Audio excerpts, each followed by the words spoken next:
Falamos agora da denuncia dunha nai do acoso que sufriu a súa filla de 13 anos, árbitra de fútbol, durante un partido de categoría pre-Benxamín o pasado sábado na Coruña. Esther Rei, moi boa tarde. Hola, boa tarde. Contanos, Esther, como sucede todo? Pois nada, a nena tiña que arbitrar un partido ás 12:30 da mañá nos campos da Torre, na Coruña, entre o Victoria e o Silva. O partido empezou normal. O que pasa é que aos 5 minutos pois pitou unha falta no medio do campo sin ningún perigo para ningún equipo, nin ninguna relevancia. O delegado de campo do Victoria pois invadiu o terreno de xogo, dirixíndose a ela con moi malos modos e moi malas palabras. Raquel pois nese momento preferiu non sacar tarxeta, deuse a volta. E aí foi onde perdeu o partido, porque se deron conta de que era, de que se había asustado realmente. Entón, pois, empezaron os dous banquillos sistemáticamente a agredila verbalmente, a increpala en cada decisión que tomaba pequena, entendo, non? As decisións que ela tomaba, intentando confundila, e o conseguiron, claro. Pois a nena tiña moitísimo medo. Nos pequenos descansos que se fan entre tempos nos partidos de Benxamín, decíalle: Raquel, tes que sacar tarjeta. Decíame: mamá, non me atrevo, porque claro, para sacar unha tarxeta a un árbitro de fútbol tense que acercar a persona que lle saca a tarxeta. E Raquel que non era nin capaz de acercarse á banda. Entón, foi terrible. Despois contaxiouse a grada, aquilo convertiuse pois nunha caldeira. A nena, pois, cando terminou o partido, leveina para o vestuario, estuvo chorando. Joder. Estaba nerviosísima na súa vida, porque ela leva realmente 2 meses arbitrando todos os partidos de Benxamín, ademais, de nenos pequenos. É que estamos falando dunha cativa, Esther, de 13 anos, dunha nena. Cousas, por que pito isto, por que pito isto outro, sempre a felicitan, e os nenos encantados con ela, e de repente, pois...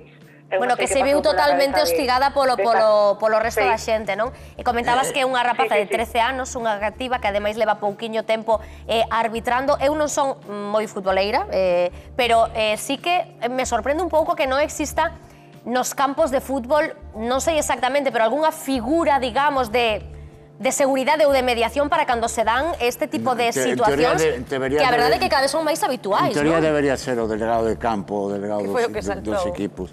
Pero unha pregunta, Esther, a tua filla arbitra fútbol feminino ou masculino?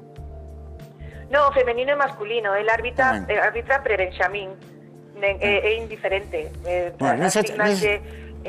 Nesas categorías, Esther, hai outro problema que está moi... Eu coñezo incluso un amigo que fixo unha película sobre todo iso, un documental, que nas categorías infantís, juvenis, hai un problema que son os pais dos xogadores, que chegan a unha violencia extrema incluso entre eles, entre pais dun equipo e pais... Temos visto liortas entre pais e todos. Iso comentámoslo diferentes veces, pero decías que, en teoría, o encargado de velar pola seguridade e o delegado de campo, que foi, como decía Raquel Rosa, neste caso... O primeiro en saltar, o primeiro en dar o mal exemplo. Sí.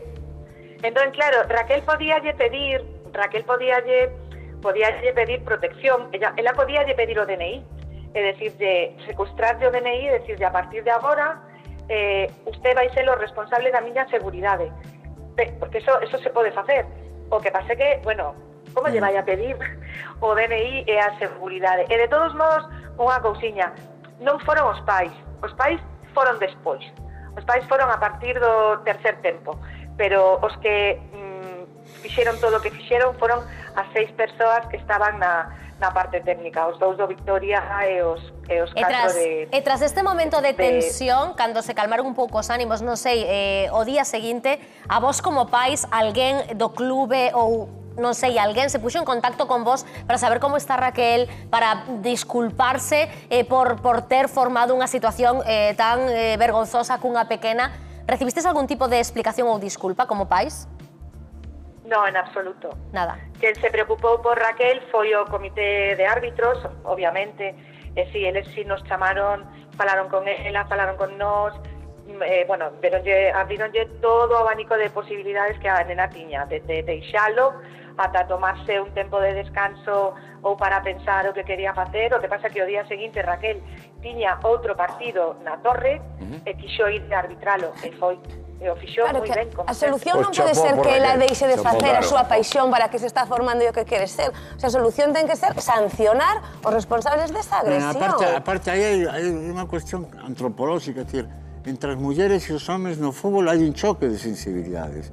Eu son un gran fanático do fútbol femenino, é dicir, para a xente que non sabe de fútbol como a min, o fútbol femenino, como é tamén máis lento, ti enténdelo mellor e tal. E hai unha cousa, ti unha xogadora senior, estas que son campeonas do mundo e tal, non a verás facendo eso que fan os homens de tirarse á piscina, non son marrulleiros, é dicir, é unha sensibilidade, e unha muller árbitra ten unha sensibilidade que non teñen os cazurros os que ela ten que arbitrar.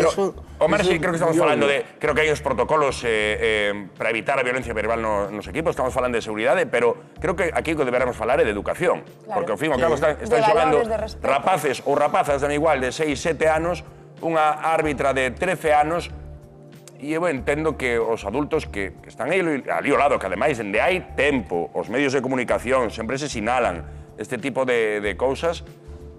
Ao final, eu entendo, Esther, que estamos a falar dun problema de educación, non? Sen dúbida ninguna. Eles comportáronse como unha manada contra unha nena de 13 anos que estaba asustadísima e que tamén está aprendendo exactamente igual que os nenos que están xogando o partido e que bueno, pues 3 rapaces xóvenes que estaban na bancada do Silva, que tampouco entendo que terían moitísima experiencia porque eran rapaces xóvenes, pero sí, é verdade, hai moitas cousas que mellorar. Bueno, estamos vendo, Esther, de feito, imaxes, agora mesmo, que non sei se tes a tele por aí a man, pero estamos vendo imaxes de outros exemplos de auténticas batallas campais noutros encontros deportivos desta índole, porque, como apuntaba Antón, hai un anaco, o caso da túa filla non é, desgraciadamente, un caso illado ni moitísimo menos. Estámonos xa como acostumando a ver imaxes de pelexas deste tipo no deporte infantil e o deporte máis modesto, non? Que é o que chama a atención, sen ir máis lonxe, hai tan só uns días o árbitro do partido de fútbol xuvenil entre o Celta e o Montañeros tamén denunciou insultos, ameazas, intentos de agresión. Xa se está a facendo escoitar este tipo de cousas que parece que non casan moito co deporte, non? Que ao final non casan nada. Toda a autoridade de calquer profe, calquer... Vémolo ainda aí atrás, saleu na prensa que o pai lle veu pegar ao profesor e a profesora ao colexio, que o principio de autoridade é algo que a xente últimamente leva moi mal. Para mí non ten nada que ver co deporte, nin co fútbol, nin co nada. Isto é un acto de violencia contra unha nena de 13 anos. Efectivamente. E isto segura que que pasaría se fora neno? Violencia contra unha nena de 13 anos. Claro, e Roberto, se era fora un neno sería igual. Se Raquel fora Antonio, tería recibido o mesmo trato? Pois posiblemente non sei, pero para mí é violencia, e aquí non se pode ser tibio, eu creo que se está sendo demasiado tibio. Pois hai que mandarlle, Esther, mandalle a tua filla Raquel, entendo que se chama, todo ánimo, que siga adiante, Non, e que era o día seguinte quixera ir entrenar. Ten que volver, claro. Xapó por Raquel, que fenómena. Que maravilla. Sí, mira, vamos decir unha cousiña máis. Ela díxome que... Porque nos decíamos, non vas, quedas na casa e tal, isto acabouse, isto non pode ser. E dixo, no, cando a un neno lle fan bullying no colegio, ao final é o neno que se ten que marchar do colegio. Dice, eu non vou marchar, que marchen eles. Que marchen eles, a mensaxe que quero dar simplemente é que se equivocaron de nena. Porque eu vou chegar ata o final. Aquí ten que haber sanción. Hai unha muller galega. Un aplauso para Raquel. Claro que sí. Sí, vamos a conseguir, xa veredes, vamos a conseguir. Claro que sí, porque sempre se está señalando a víctima, sempre queda señalada a víctima, sempre a víctima se ten que marchar, sempre a mesma historia. Prohibir o acceso aos pais aos partidos, facelos a porta pechada, sancionar, pero empezar por aí e despois que non poidan xogar, que non poidan volver a pisar un campo. Un caso de violencia contra unha nena de 13 anos ten que ser moito máis alá, non vale nada. Pero que empecen por aí, porque igual non pasa nada. Ás veces non pasa nada e o domingo seguinte volven as mesmas persoas a facer ese valor. Claro, a facer lo mismo. Bueno, por ela seguiu adiante e ten ten todo o noso ánimo. Ela é que nos enseña, Raquel, aos demais. Claro que sí.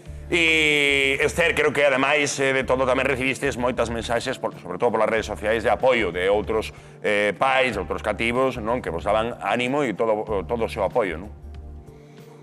Sí, eu o que lle digo a todo o mundo é que o que non se denuncia non existe. É que teñen que...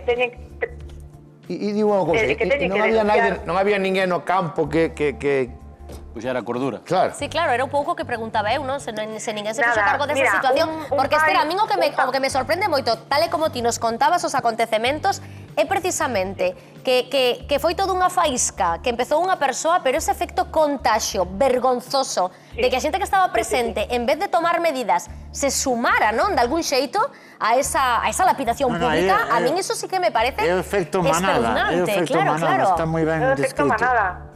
Que ninguén puxera... Mira, eu podo decir que... Podemos comentar que un pai que estaba na grada escribiume por redes sociais, díxome, pedíndome perdón por non haber actuado, por non facer nada nese momento, non?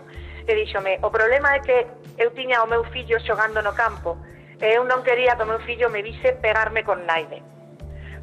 Para que vos fagades unha idea de como era aquelo, escribironme nais dicíndome que se foran do partido cas lágrimas nos ollos do que lle estaban facendo a miña filla. Entón, está ben, isto xa pasou, estamos con isto. O máis importante de todo, o que vos pido, que por favor a xente que denuncie, porque o que non se denuncia non existe. E a Federación Galega de Fútbol ten que saber que nos campos de fútbol todos os fines de semana pasan cousas moi parecidas ás que lle pasaron a Raquel, e que as persoas protagonistas de estas actitudes teñen que ser sancionadas exemplarmente, e que se deixen de sancións tibias cos equipos de fútbol base que se enchen a boca falando de valores e logo teñen a estes energúmenos polos campos de fútbol acompañando os nosos fillos e dándolles estos exemplos. Entón, sancións verdadeiramente interesante para que cando se lle cruce o cable o entrenador de turno ou o delegado de turno se pense que probablemente vai perder a licencia federativa, os clubes de fútbol que atendan ben e que miren verdadeiramente a quen teñen cos nenos nos entrenamientos e os pais tamén, por suposto. Claro por certo, chamáronme pais do Victoria indignados, disgustadísimos, pedíndome 1000 perdones, que eles van a exixirlle ao club responsabilidades. É moi de agradecer, porque neste caso, xa pasou, afortunadamente non foi moito peor do que eu pensaba que podía ser, pero que denuncien. Pero que queremos, Esther, non volver ver estas imaxes en ningún campo de fútbol, en ningún deporte, ni na vida en xeral, e para iso hai que denunciar, como fixestes, así que parabéns, grazas por atender a nosa chamada, e parabéns tamén a tua filla unha vez máis por decidir o día seguinte volver facer o que ela quere facer, que é ser árbitra de fútbol.